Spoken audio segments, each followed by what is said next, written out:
change my love the way that you do. This is the story of a lost neighborhood and of its people who did not want to go. I don't want no money. I want my home. The old man is old. See how the old man is old? And I'm old. That's enough. I don't want to get out. I said to my two daughters, they don't want to get out too because they spend a lot of money. Plenty of money they spend in this place. We're not getting out to nobody. Never. Hi, welcome to the West End Video Newsletter. Tonight's show, we're going a little farther off trail than we normally do because it's a show we're talking about the Archdiocese and the closing of the different churches in the Boston area. Tonight I have with me Tom MacDonald.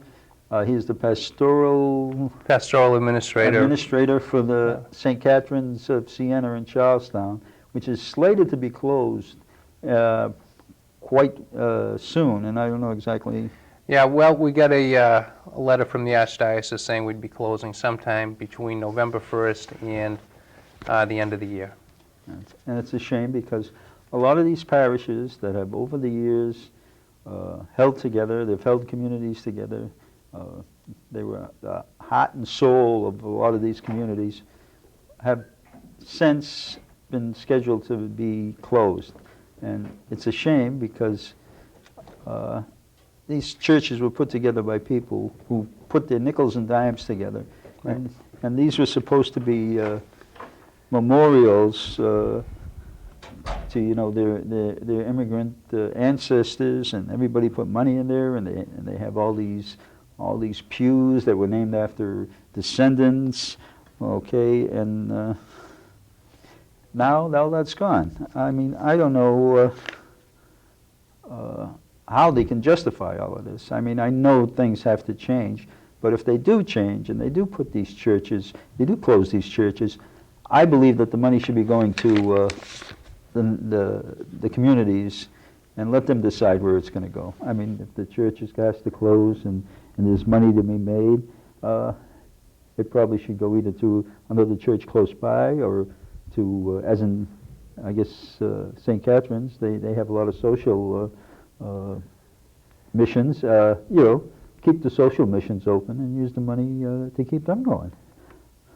So that being said, yeah, I think, Jim, at St. Catherine's, I mean, this, I don't know if the Archdiocese realizes what they're doing here. I mean, this is a living, breathing Catholic family. I mean, we have parishioners that have been there since, we have one parishioner that was baptized there in 1914. She's received all her sacraments there, and her only dream is to be buried in her parish. And it's just awful to see women in their 70s, 80s, 90s crying after Mass. It's terrible. And like you said, they built these places. They maintain them. I mean, they've been pumping money into them for 40, 50, 60 years. And to just have a guy come in that's been here less than a year and start closing them down, it really, right. It's very painful. This was their religion, and was also, like I said, a cultural monument. Yeah. That was supposed to be a lasting statement to their faith. Yeah, I mean, I can only speak for St. Catherine's of Siena. The commitment and dedication that the parishioners have for this parish is just unbelievable. I mean, they love this parish, you know, and it's killing them to see it close. It really is. A lot of them, and there are other parishes that I understand. But it seems that they're taking the churches. There are a lot of churches that are making money, sending money to the parish, and have surpluses, and a lot of them are being closed down. Yeah, I mean, we roughly break even, you know, from our monthly collections, but we also have a lot of social programs that we fund. We're not affluent by any means, but we have a lot of, we have, like, for example, a food pantry that we feed 225 families in the Charlestown projects from. We started out with 6 or 7 families, and now we're up to 225, and that kind of shows you the need for this type of service in the neighborhood. We're the only parish in Charlestown that has a Spanish Mass. We're the only parish in Charlestown that offers English as a second language classes. And these services will just, you know, we don't know who's going to pick up the ball here, you know. We have a youth center that all the kids from the projects, they come to, you know. So these things are important for the neighborhood and for the community, and let alone all the sacramental things that we do. You know. Well, I guess what I'm saying is, I'm Catholic, I go to church, you know, on a regular basis.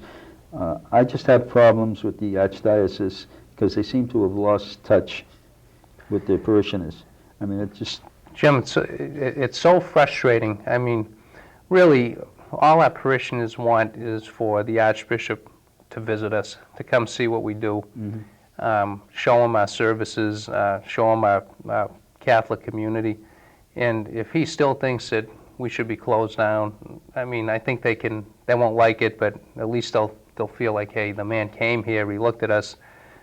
What we've been getting is basically form letters. You talk to someone on the phone, it's like talking, you know, it's like talking to an answering machine or something, and when we can't seem to get a face or a real voice to talk to. Yeah. Well, they've been like that for a while. I think a lot of that happened under law. When law became cardinal, it seemed like the Archdiocese and the parishioners like sort of separated. It was like a two-tiered system, and well, we had our own problems in the West End. We were partners with the Archdiocese in housing, and we ended up with problems. And instead of, I always expected a priest, even, no matter what his secular job was, to be spiritual. And if anything went wrong, you'd end up in that, let's reason together, Right. Okay? Right. We can work this out somehow. But when you're dealing with a priest, and he's acting more like a developer, okay? Right. It doesn't work. And I think that's one of the biggest problems, is there are too many priests nowadays that, we'll say on the Archdiocese level, because most of the parish priests I meet don't have that problem. But on the Archdiocese level, they think their secular jobs are more important than the spiritual ones. Yeah, I mean, this feels, I worked in corporate America before this job, and this job feels just like a corporate downsizing, the way they're doing it. For all practical purposes, it is. Yeah, and like you said about the parish priests, I agree, they're great. And I think, you know better than I, but like when I was growing up, Cardinal Cushing, he was a guy from South Boston that knew the neighborhoods, he knew the priests in the area, and I think the people could relate to him, and I think we're missing that now. Well, there was some criticism of Cardinal Cushing in his day too, okay? But at least he was based, he came from Southie, he was based in, he knew, I guess, how to relate to everyday people, okay? Cardinal Law was always sort of like a little above everybody. And I don't want to just keep picking on him, because after a while you're kicking a dead horse. But that's what it seemed like. There was that separation under his administration. And like I say, priests should be more important with their spiritual than their secular jobs. Right, right. And I know, like in Charlestown, well, there are other churches too that, you know, that it's happening to, and every one of them, it's like losing part of you. I mean, what happened in the West End when they tore the West End down was that they did a psychological impact study. And they found out, that was one of the first times they found out that people could grieve for things other than, you know, people dying. Right. You could grieve. And people in the West End, after they did this psychological impact study, they would ask them, are you happy, sad, whatever, you know, however the questions went. And there was a place that said other. When they got to other, a lot of them, like so many, I forgot what the percentage was, were putting down other. So they went back and revisited the other, right, on all these, you know, called all these people in. And they found out they were suffering from depression, okay? Yeah, because doesn't surprise me. Because, well, in those days it was like, wow, Yeah, that was like right. 50 years ago. But that's what happened. And whatever church you closed, especially for the older people, okay? And probably for the younger people too, like up to about 12, because they'd probably be impacted too. They get used to certain ways, and they want to do. It's damaging. It hurts. It's awful. It's you can't believe the the pain and the misery that this has caused in our parish. I mean, it's really the meanest, most thoughtless thing I've ever seen done to a Catholic community. I really have never witnessed anything like this. The Spanish people that really comprise a large part of the housing project now, they're calling up. They're in a panic. They don't know what's going to happen to them. The older people are just they can't believe it. Yeah. I mean, these people have been supporting the parish their whole lives. They can't believe it's being taken away. They put their faith in the archdiocese. Yeah, it's the cruelest thing I've ever seen. It really is. I'll tell you how ingrained religion and the church and everything can get into you. We were in Somerville when we moved out, and my mother got hurt. She broke her thumb, and I was in the Mass General, and I was waiting. So I said, the nurse says, well, this is going to probably be a long time. So I went out and I walked around because, I was from the West End and I know the area. And I was walking by St. Joseph's Church, and the pastor at that time was Father Buck. He looks at me, he goes, "You're Catholic." I said, "Yeah, how did you know?" He says, "You made the sign of the cross when you went by." I didn't even know I did. Yeah. You know what I mean? It's just part of you. Yeah, right? It's something that becomes so ingrained in you, okay? Yeah. And when they take that away from you, and like us in the West End, we would all over the place. It wasn't just, at least the church survived, Yeah. Yeah. They're displacing people all over the archdiocese, and the long timers, like you said earlier, are the ones that really are really rocked by this thing. It hurts because their whole life has been, well, anything you do, if you do it over and over and over and over again, and then somebody rips it away from you. It's different if you make a decision. You say, well, I'm in a rut, I don't want to do this anymore. Right. Okay? But when you get so used to doing something over and over and over again, and somebody just wipes it out from you, it's devastating. It's devastating to the psyche and just about every other part of you. Just to try to get along, okay, becomes a fight.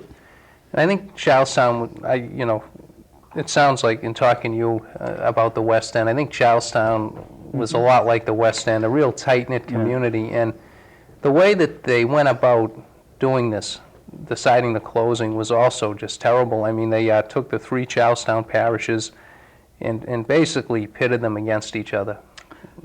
They're doing that just about everywhere.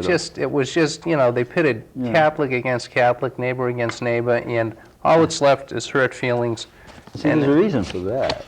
I mean, if you put everybody against each another, instead of them, in other words, saying, oh, maybe my church won't be closed, if you had all banded together. Yeah. Well, it would have been nice to see some of that, but that's how they set it up. They set it up so they forced us to do that, and I see people from the other parishes, and they feel terrible about it. They really, they don't want to see us close. Well, let me tell you, with the archdiocese, it's easy to take what's important to somebody else and that's not important to you. Okay, you can rationalize it up this side of the wall, down the other side of the wall, and say, oh, these are all the right reasons. But I've found, since the West End, I've found that any institution, government, the archdiocese, colleges, anywhere, okay, when they want to do something, they'll give you 9,000 good reasons why it should be done. And when they don't want to do something, they give you 9,000 good reasons why it shouldn't be done. So they always have good reasons for whatever they're doing. Does their good reasons, interfere with your life? Doesn't matter. Yeah. That's what it feels like. It feels like it's not even a consideration. I mean, we've had people from our Spanish community talk to Archbishop O'Malley at the cathedral and just invite him to some special events, in honor of our Blessed Mother and stuff, and just to come and see the parish and meet the people. And it just, I think everyone's frustrated. I mean, let me tell you, and the sense of community, once it's lost, is lost forever. And I still can remember, what I remember most is when I was a kid, we used to do May processions. I don't think they do them in the same way anymore. We used to get out in the yard, there'd be Catholic school, all 8 grades, girls dressed in white, guys dressed in white, except for the older grades by that time they wore blue jackets, like the 7th and 8th grade wore blue jackets. and you marched around from the school all the way around up to the church and sang all the songs and everything. And the pageantry was really fine. It just seems like all this stuff that, that made a community, they're trying to get rid of, not just the archdiocese government. I mean, they're losing neighborhoods left and right. Southie, with gentrification, probably won't be a viable neighborhood. I mean, it'll be a neighborhood, but it won't be like, Southie's my Won't be hometown. Southie, right. Yeah, Right. It won't be that anymore, unfortunately. Yeah.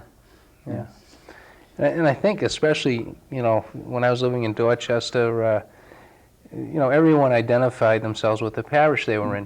That's right. They didn't say I lived on such and such. They said I live in St. Margaret's, Right. right? I live in St. Anne's. But things like this, okay, especially these church closings and everything, they bother me because they're part of the fabric of the community. Oh, And yeah. when you start taking the fabric of the community out, it has a tendency to dissolve. Yeah, it really, I think, especially in city neighborhoods, I really Probably think more it. so, yeah. I think it is a little more so, and especially in Charlestown, the people there, they're so proud of the parish they're in, and they Right. should be. There are three Right. great parishes in Charlestown, and our people are proud, and we love our parish, and it just. We can't find a good reason why it should close. There's no good reason to close the place. Well, like I say, if the church was, like some of them, they say the church, I mean, the biggest reason they're using it is they're saying that the churches need too much maintenance and they can't afford it. I find that sort of, unbelievable, really. I don't think that's the case. But, in some cases, maybe it is. And if that's the case in certain places, then, I know there was one place, I guess it was a Lithuanian church up near Lowell or somewhere up there, right?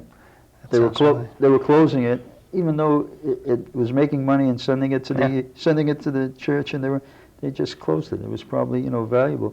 St. Peter's in Malden, I have a friend over there, and they have the churches making money, and not making, but keeping itself alive and sending money Right. to the archdiocese. Right. And the archdiocese takes it like, that's their right. You know what I mean? It's like the tax collector of old. Yeah. And plus they had, I think, $90,000 or $100,000 in an account that they were going to use for something else, and the archdiocese is just going to scoff it. It's like, that's ours now. Yeah. It's almost like they got it backwards, Jim. It's like, I think the question should be, why is attendance down?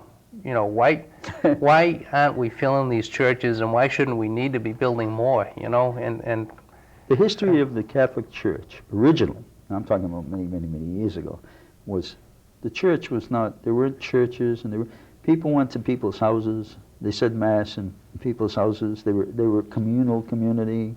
Okay, it was governed from the bottom up. Catholic Church hasn't been governed from the bottom up for maybe 1,000 years. Yeah. But maybe it's time. Maybe. It's time maybe. to go back to bottom up, and make all these officials responsible to the, is it the laity? We should be. Yeah. They should be, they should have them. I mean, I know you have to run things, and management means you have to make tough decisions. But it's like, you're out in the middle of the ocean and you're going to sink the ship because you probably think in 10 years you won't have enough money for gas. I mean, Right. I just don't understand it. Yeah, and I think, the business of the church, there's a financial aspect to it, obviously, but it shouldn't be any more important than a spiritual aspect. It should be the least important. I think so. If you can find money, if you can't find money for somewhere and it comes down to the bottom line, total bottom line, that you can't go any farther, okay, then all right, okay, the roof's going to cave in and this, that, and the other thing. Right. Let's shut it down, okay, and maybe we can get somebody that will turn it into some kind of. I mean, now they're selling them off for condos and all that stuff. Yeah. Like South Boston had 2 churches that were turned into condos, and so I wrote an article in my paper about 4 years ago, said that the archdiocese is becoming a real estate company. Yeah.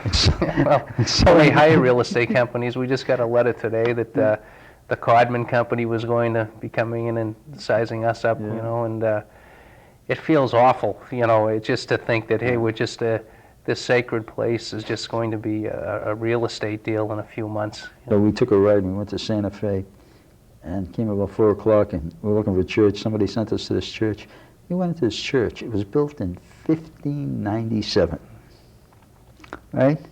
1597. Has been a functioning church. Yeah.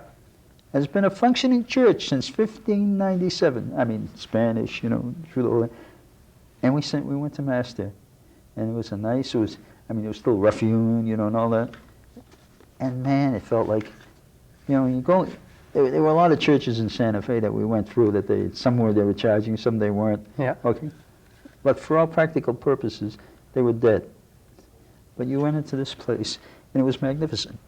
And the part that was really magnificent about it was that they were having a Mass, okay, and doing what they've done for like 300 years, you know, 400 years. Yeah. I mean, it was amazing. I felt that this is what most churches should be like. Yeah. Okay? They should last as long as possible with the same influences that have built them and taking them down all that way. Instead, I think the Catholic Church in America is succumbing to that American way of, it's 30 years old, let's tear it down. You know what I mean? We have a throwaway society, and I think maybe part of what's happening with the Archdiocese is they're developing this throwaway society. Oh, I'll throw away a church here, we'll build a new one, and no new one somewhere. You know what I mean? Yeah, and Jim, that's just the physical building. Yeah. You know, the church, you know, is the community. Yeah. And we feel like we're a throwaway community here. They're saying, hey, go here, Basically, go you there. are. And it really... I mean, I don't mean to. Like I say, I being a Catholic, I don't feel like beating up on them is really the thing I should be doing.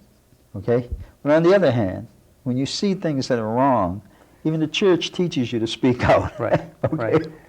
You know. And when you're seeing a Catholic community basically euthanized, Yeah. that's what's happening. I mean, it's just being destroyed. You got to That's right. speak up and you got to say something. And it's I not agree. being a rabble-rouser or anything like that. It's saying, hey, we got something valuable here. Yeah. This is wrong to tear this down. Not only wrong, okay, what they're doing, but a lot of people, they're creating a lot of dissension within the church too, which is the second part of this. Just like Joe produces mother, she's at the Sacred Heart Church in Medford. She says she's not going to go to any other church. I mean, as far as she's concerned, she's going to stop going to church. She's not going to give any more money to any other church, especially, you know, if she's going to give them money and they're just going to turn out another one. And I guess it feeds into like when I gave that talk at the library, when the eminent domain came in. Right. They took your property for $1, and somewhere down the line you either had to move, and if you didn't have the money to move somewhere else, you had to pay rent to the city. So in effect, this is sort of like a pseudo eminent domain cause, okay, Right. that the Archdiocese is pulling off, and so that even if you go to a new church, who's to say they're not going to close your other church? Right. You know? And so many people have memorials up there on pews and on walls, on stainless glass windows. I mean, they put these things in there because they thought that the church would always be there. Yep. All of a sudden, it's gone. Gone. Yeah. Gone.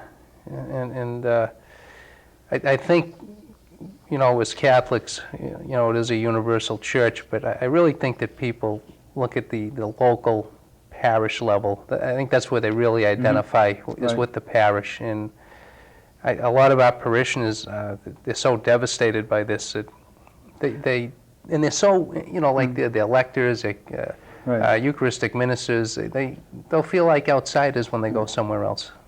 And like we say, this show is not about beating up on the Archdiocese. Or maybe it is, but it's not about, there's nothing we can do about it. We can't stop the closings. No. We can't, it's No. all over. No. This is a requiem. It's a requiem Yeah. for all these churches, I mean, that are going out, and all these fabulous places. These churches have architecture and the insides that were built up, and they're all built up with people's ideas and money, and it's just, it's sad that there wasn't at least more thought given to what they could do with it. Yeah. You know? Yep. Yeah, and I think also there wasn't enough, not only was there not enough thought put into it, but the rush to do it. You know, it's just like, this is just happening too fast. It seems to indicate, now I'm not saying it is, but it seems to indicate that they don't have enough money to pay off all those Yeah. those things. Yeah. Now, I don't know if that's Yeah. true or not. That's just an observation that I'm taking. But anytime you're doing something this fast and this quick, there's usually something motivating it. Right. Okay? Now, what's motivating it? I don't know. I mean, I would assume because they have to pay like $100 million, was it $100 million in child abuse? Yeah. That has to be part of it. Now, they claim it isn't, that it's just consolidation. And I can't seem to buy it myself. Right. It's hard to, You know? it's hard to swallow. You know, I mean, Yeah. there's no, you know, we can stand on our own 2 feet at St. Catherine's. We can support ourselves and all these programs. Just leave us alone, right? Yeah, just leave us alone. And if they gave us a little autonomy, Yeah. I mean, we got space we could rent out. I Right. mean, we could be really starting newer program, you know, additional programs. Maybe it's time to take up the Jewish type of. I mean, their synagogues stand by themselves. Each synagogue is its own. There is no Right. overlying, we'll say, like governmental force. Okay. I mean, they do have organizations, the Jewish Committee, and a whole host of other things that you know affiliated with them. Yeah. But each synagogue is shul is pretty much their own deal, and they can do what they want. Be that as it may, I don't think that's going to help St. Catherine's. No. And I really feel bad for that because I think I'm a strong advocate of, of leaving everybody alone, Yeah. you know. Well, we could use a good leaving alone, you Yeah. know, because we were doing so many good things there, and but it's probably not going to, you know, barring some kind of miracle, they're going to close us down. There haven't been that many miracles lately. No. Yeah, so, like I say, and I think I'm sorry to see that it's happening, and not just in St. Catherine's, St. Peter's, the Sacred Heart Church. Sure. All of them are leaving behind a whole host of people that that was, a lot of these people, that was their only thing. They were surviving just to make sure that church survived. I mean, Yeah. and They love their church. Yeah. They love their church. Like I say, this show is more like a wake, I think. Well, I'll tell you, people, we have this one parishioner who, she's been there since the, I think like 1915 or so, and she had all her sacraments at St. Catherine's, but she never married. She was one of 14 kids, and she was the only one that didn't marry. And her line is she never marched, she never walked down the aisle, but she wanted to be rolled down at the end of her life. And you know, and she's not going to be able to see that. Well, she wouldn't have seen it, but I mean, she's not going to be able to. It won't happen. Yeah, it's not going to happen that way for her. Well, we're coming to the end of the show, and we have to wrap it up now. And Tom, it's always a pleasure. I know you called me up and wanted to go to that West End. Yeah, that's where we met. celebration, and Yeah. that's right. And it turned out well. Unfortunately, it didn't turn out well for you. No, it didn't. But, It didn't. Jim, thanks. Thanks a lot. Okay. And see you at the next West End video newsletter.